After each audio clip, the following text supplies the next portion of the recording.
Sot do të flasim për ndikimin e shëndetit mendor tek të folurit dhe kush më mirë se logopedët mund na njoftojnë më përse afërmi me këto problematika. Me neve sot kënaqësi të jetë në studio Lek Gjurgjali. Lek, përshëndetje dhe mirë se erdhe logoped.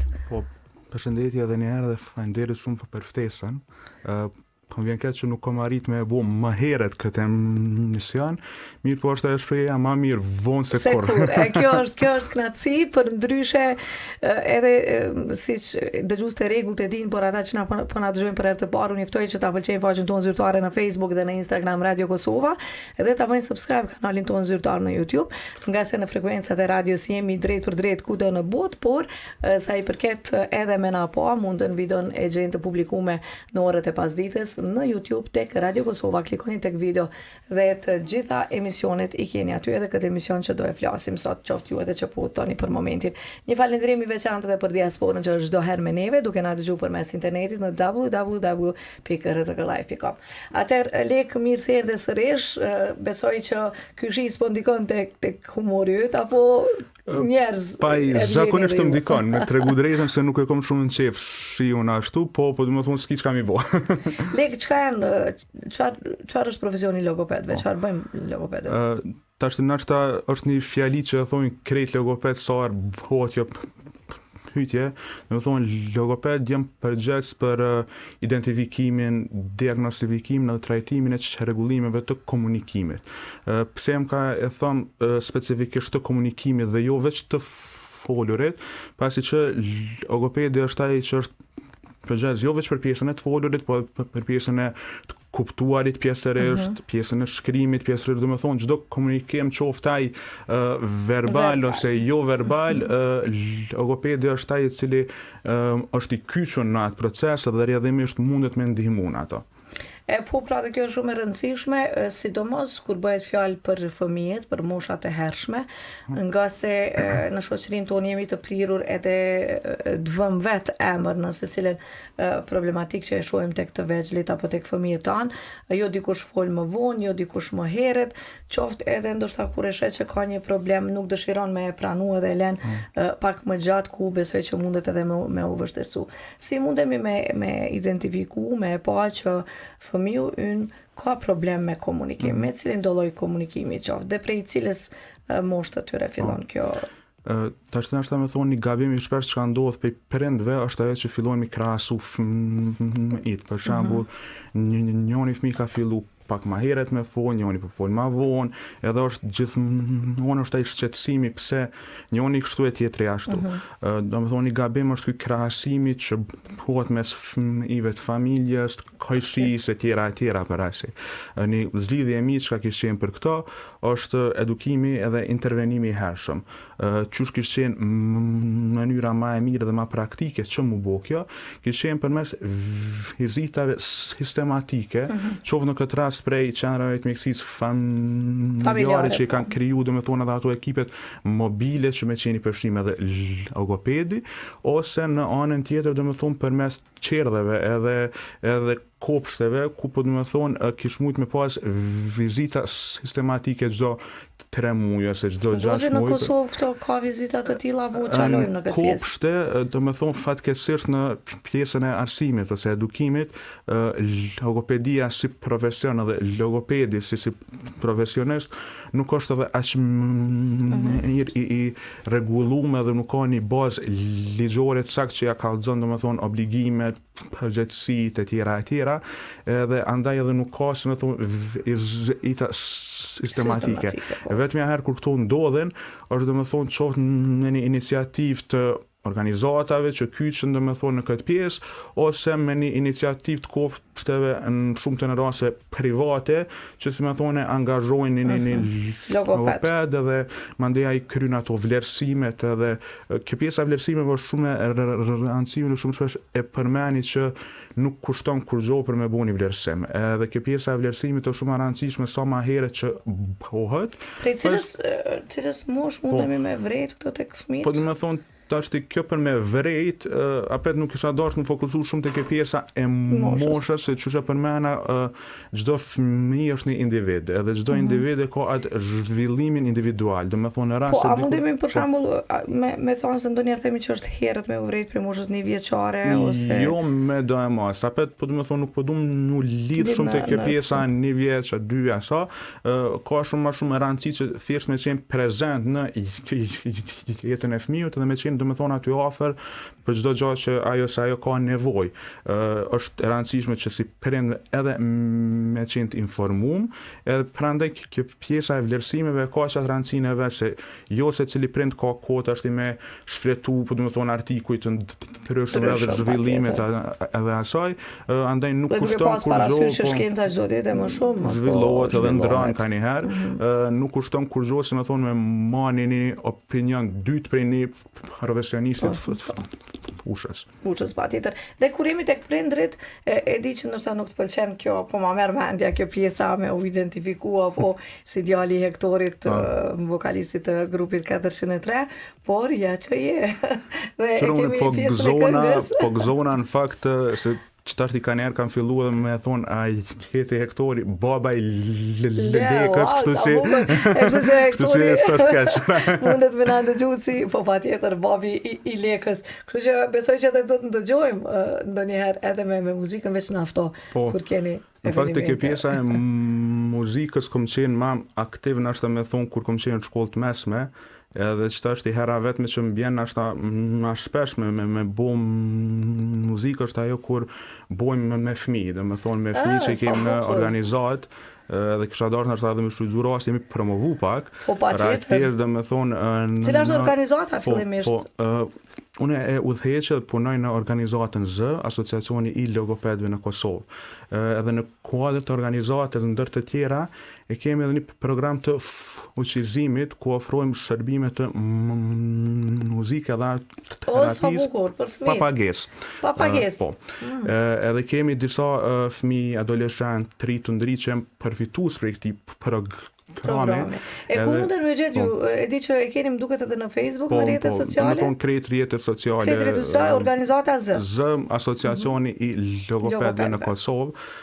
Edhe njëkohësisht kisha dashur që ato me shfrytëzu raste mi promovu fëmijët edhe adoleshentët edhe të rritën të rinë në atë aspekt që janë përfitues për këtij programi, pasi që unë asnjëherë nuk i prezantoj si fëmijë organizatës në atë aspekt, i prezantoj si për një muzikantë të talentuar. Edhe domethënë sa më shumë që kanë me pas rastin me performu, unë kisha pas çef sa më shpesh mi pa, domethënë në skena ndryshme. Si kanë arritur të qenë ata përfitues duke qenë pjesë e organizatës apo?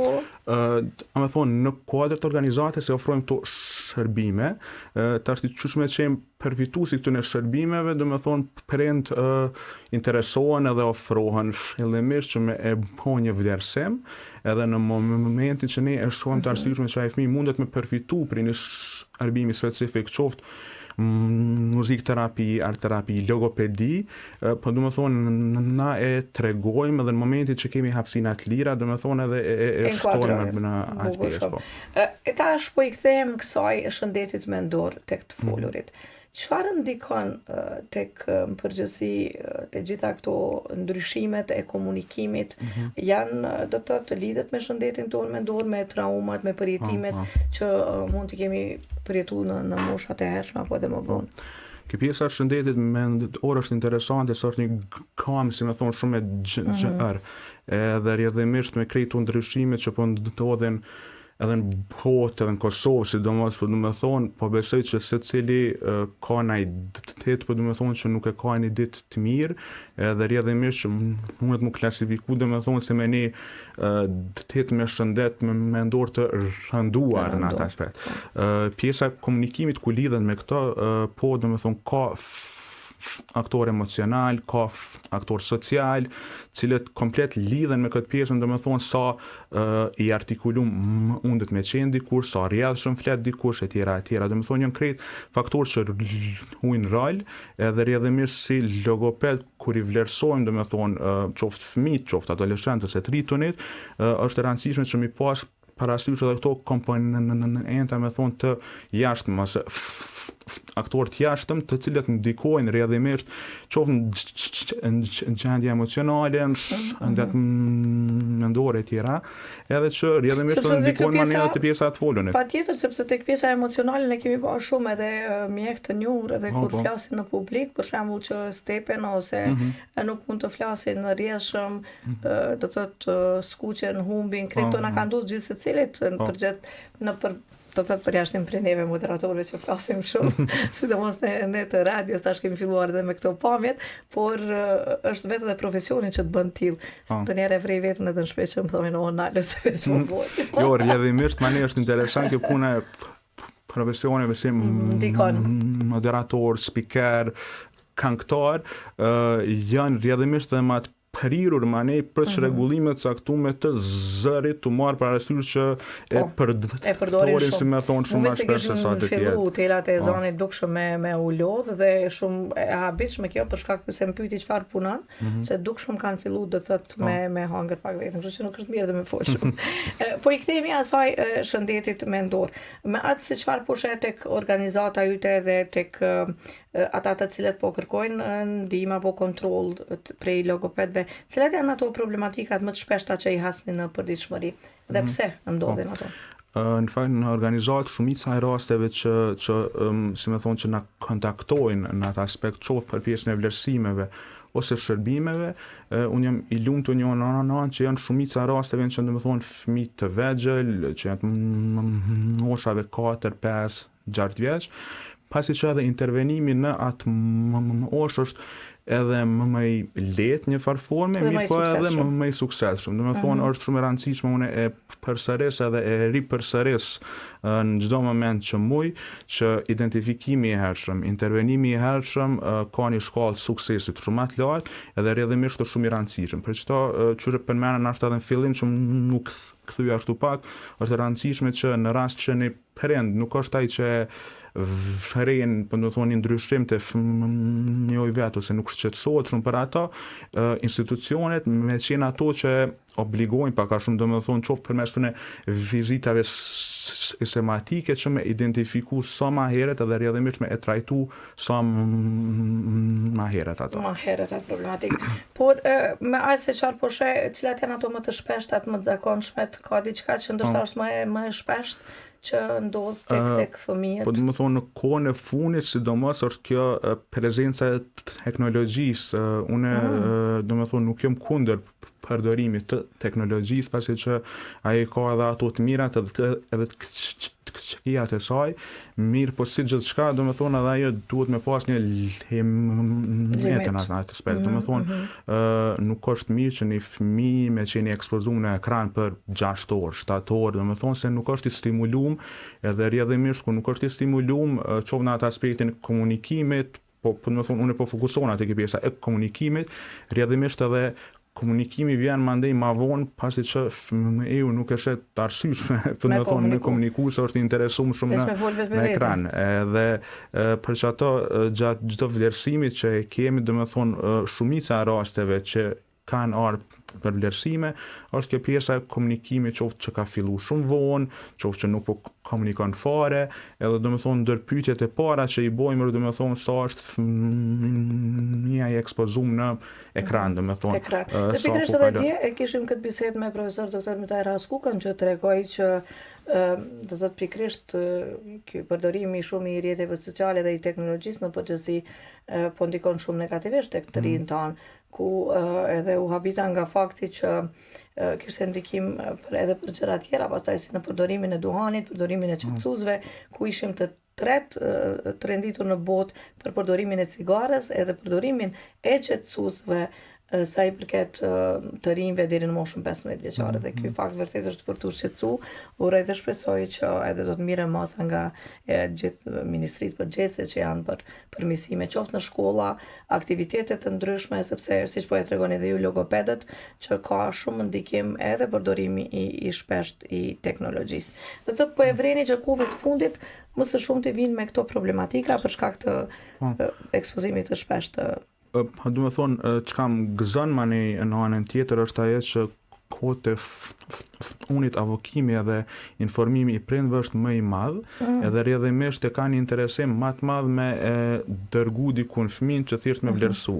Në të kaluamën kjo nuk ka qenë, qoftë po domethënë për shkak të asaj stigmës që ka ekzistuar, që ekziston hala në shoqëri, mirë po nuk është që theksuar siç ka qenë më herët, edhe rrjedhimisht domethënë për te kjo pjesa e statistikave, në rast se si më thonë ojnë që qëtashti ka shumë ma shumë në raste se në të kaluamën, unë po pajtona që nashta ka pak ma shumë raste, mirë po nuk është një dallim i madh në atë aspekt, të marë parasysh se ato raste që kanë qenë në të kaluamën thjesht nuk kanë qenë të ekspozume, nuk kanë qenë vlerësume, edhe rrjedhimisht mani njerëzit nuk e kanë kuptuar që një fëmijë ose një ri ose i rritur e ka një çrregullim të caktuar pasi që nuk ka qenë ekspozuar në shoqëri.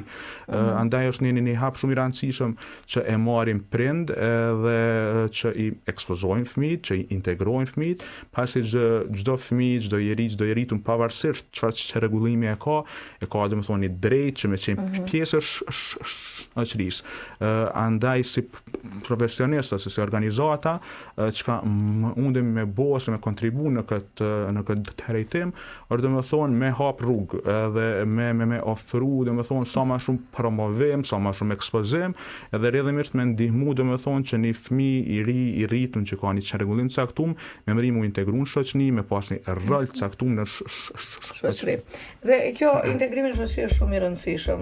Madje kur jemi tek shëndeti mendor, shumë për shumë gjëra ne faktikisht edhe fatkeqësisht në shoqëri i paragjykojmë duke mos ju ndihmu, pikërisht duke ju rëndu gjendjen edhe njerëzve qoftë edhe me sëmundjet më të rënda psikotike, siç është shizofrenia apo skizofrenia, sido që e quajmë, sido që thuaj sepse dyat më thanë që ishin sakta, por kishte do të thotë persona që edhe me shizofreni ishin duke doktoru në psikologji për shkak të trajtimit të dur, medikamente dhe gjithandej. Përderisa tek kjo procesi i problemeve të folurit, besoj që ka edhe aty metoda. Përndryshe, lek po flasim për fëmijët, për çrregullimet e të folurit, ndikimin e shëndetit mendor, pra janë ato trauma që kanë mujt me ndiku që një njeri me pas probleme.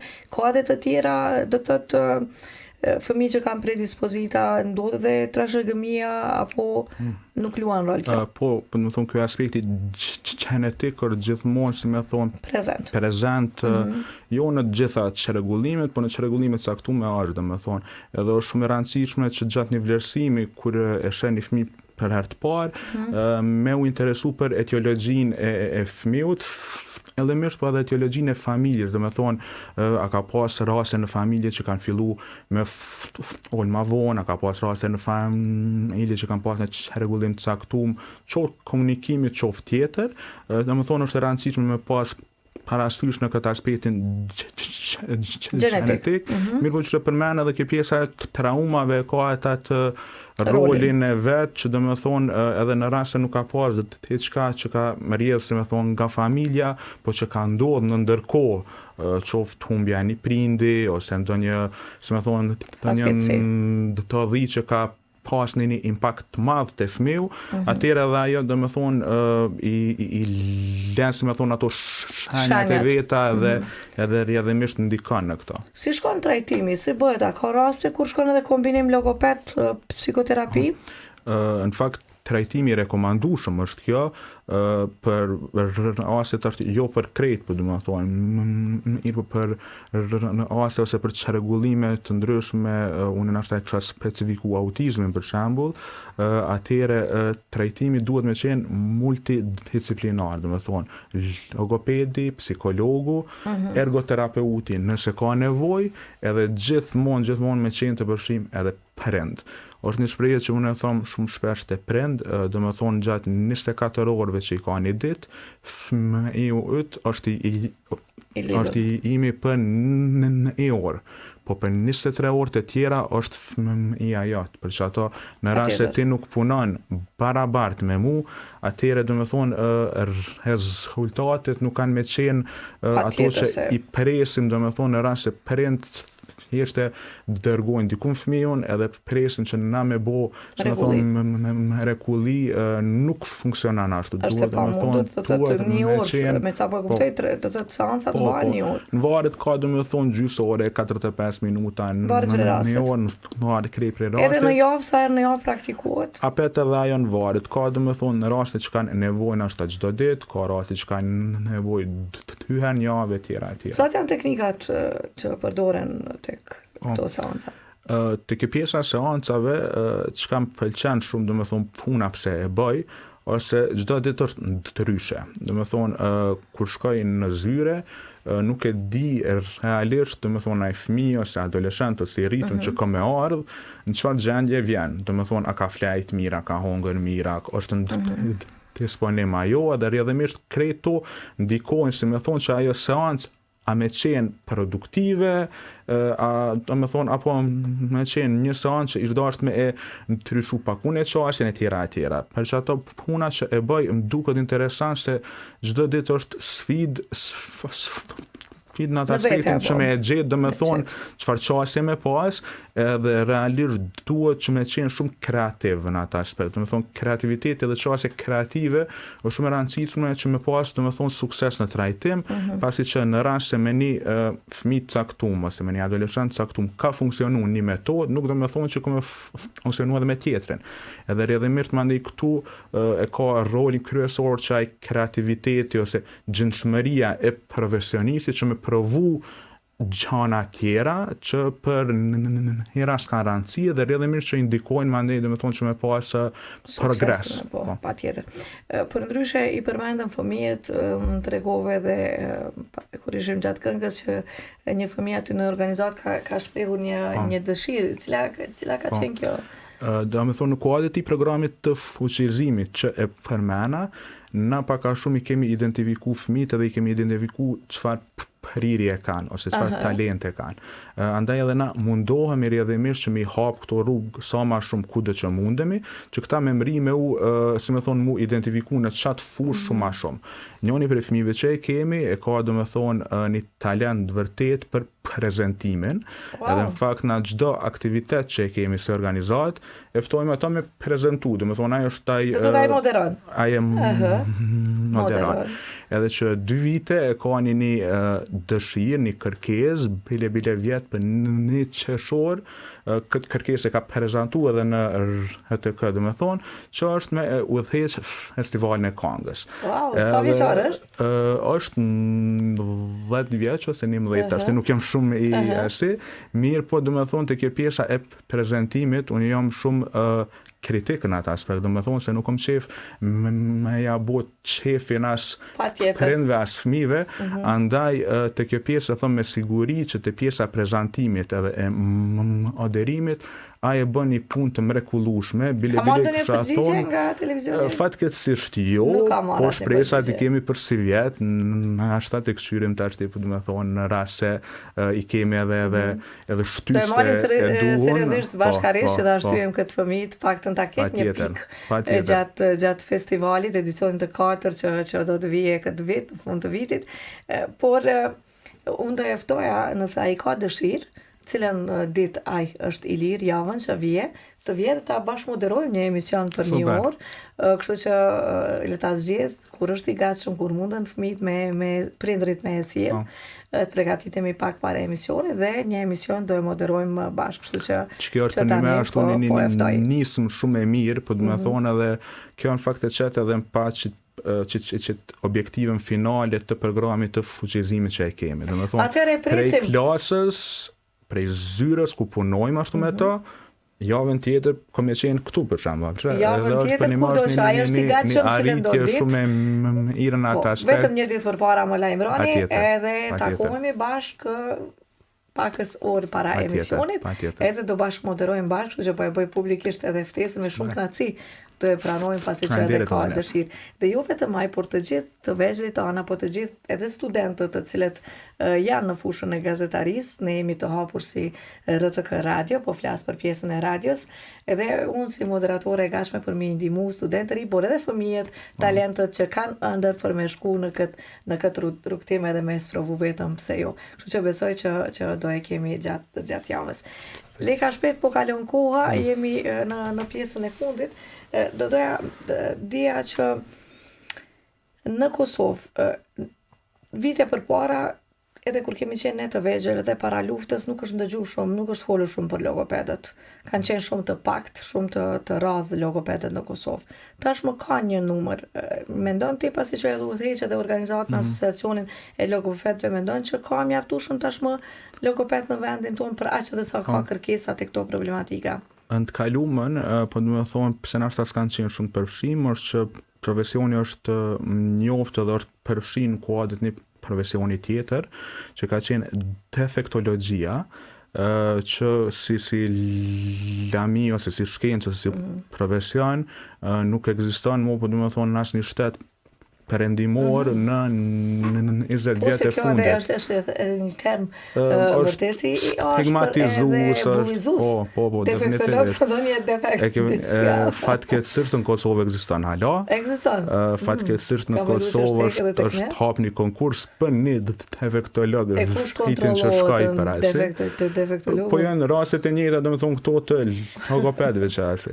Edhe tash ti më kthy tash ti pyetja pak, po do të thonë ka më shumë logoped, do të thonë sipas një studimi që kemi bërë, ose në fakt shumë më saktë më thonë sipas disa dhënave që i kemi mbledhur në shtator të vitit kaluam, kemi qenë rreth diku 240 logoped të licencuar.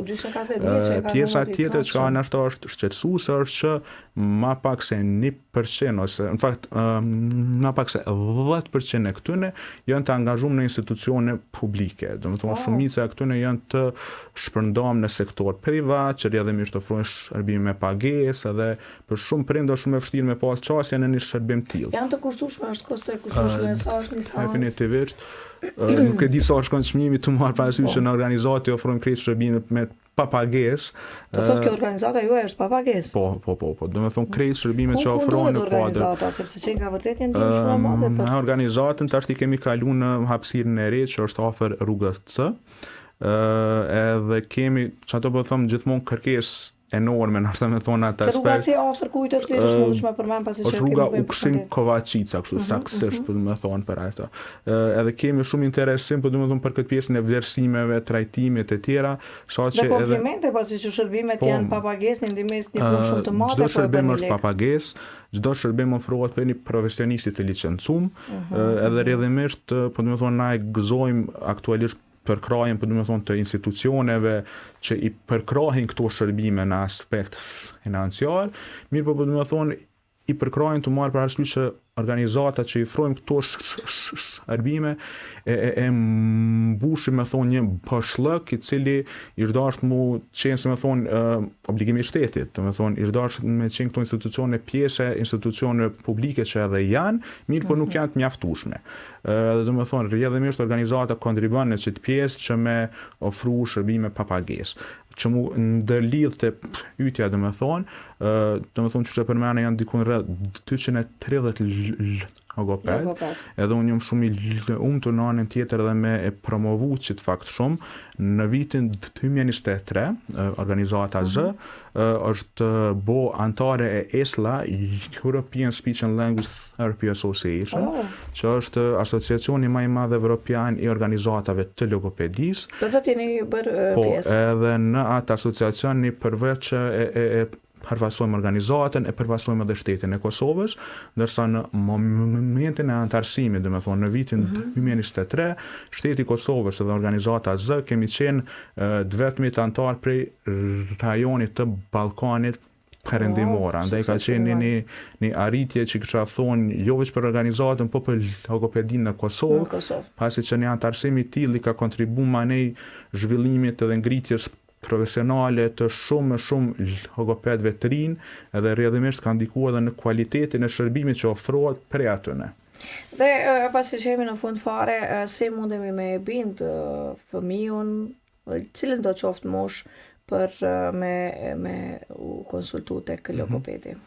Ka ndonjë metodë që ndoshta e lehtëson? Është shumë e rëndësishme që domethënë fëmiu ose adoleshenti ose i rrituni që vendosin me ndjek seanca të logopedi me qenë kompatibil me njëri tjetrin. Domethënë ka raste që është një fëmijë adoleshent i rritur shumë i përshtatshëm për shërbime logopedike, është një logoped ose logopede shumë kompetente, mirë po thjesht nuk janë kompatibil për një tjetrin. Domethënë çështja e logopedit ose logopedes nuk është e përshtatshme për atë fëmijë, po edhe ai fëmijë ndoshta mundet mos me qenë i përshtatshëm për një logoped caktuar. Andaj, domethënë kjo pjesë është shumë e rëndësishme që fillimisht me qenë të përshtatshëm ose me qenë kompatibil për njëri tjetrin. Mandej kjo pjesa kreative, domethënë, e ka një aspekt shumë të rëndësishëm pasi që ai fëmijë, ai adoleshent ose i rritur që vendos me ndjek një seancë të një logoped, duhet mundi aty rahat, nuk duhet mundi thuti po shkon në spital që me marrë injeksion ose diçka, domethënë duhet mundi rahat dhe me undi qetë edhe rrjedhimisht me pas një raport shumë të mirë, qoftë profesional, pasi që raporti ka me qenë profesional, mirë po me pas për domethënë pak edhe atë komponentën shoqërore nashta domethënë që mundi rahat kur vjen edhe me ardhmë me qef, se rrjedhimisht kur vjen me qef edhe ato detyrat e shtëpisë që i kanë atë aspekt po them, kryhen shumë ma lehtë, kryhen shumë ma me qef edhe rrjedhimisht progresi është shumë ma i madh në atë aspekt. Faleminderit shumë që ishe me neve, unë prapë e përsëris për gjithë ata që po na dëgjojnë, po na shiqojnë, që ata që kanë nevojë munden me u drejtu tek organizata Z, Asociacioni Logopedëve të Kosovës, që ndodhet tek rruga C, rruga Ukshin Kovačica. Aty do të thotë shërbimet që kanë pa pagesë, kjo është një ndihmesë shumë e madhe, mos të hezitojnë, qoftë për ndonjë konsult, qoftë edhe për me identifiku ndonjë problem që e vreni tek fëmijët apo tek vetja juaj, ja ku e keni një mundësi me të vërtet shumë e mirë dhe duhet promovohet shumë më shumë edhe si organizat për shkak edhe të pagesës që në Kosovë për shkak të gjendjes ekonomike dim fare mirë se në çfarë vështirësish po kalojmë dhe ka shumë prindër që fatkeqësisht për shkak të kushteve ekonomike shumë fëmijë edhe mbesin ngecin në këtë periudhë. Faleminderit shumë që ishe me neve. Faleminderit gjithashtu për ftesën, edhe për iniciativën, po domethënë që e keni marrë që me udhëheq në emision javën tjetër me njërin prej fëmijëve që i kemi. Me shumë kënaqësi do e fresim në studio, cilën do të ditë ai është i gatshëm, do të jetë me neve dhe do bashkë moderojmë për plot një orë. Atëherë shihemi sërish. Atëherë dëgjuat intervistën me Lek Gjurgjali, që është njëkohësisht edhe udhëheqës e organizatës Z, Asociacionit të Logopedëve të Kosovës. Mos harroni që shërbimet janë pa pagesë, kështu që shfrytëzoni këtë mundësi tek rruga C, rruga Ukshin Kovačica, aty e gjeni organizata Z.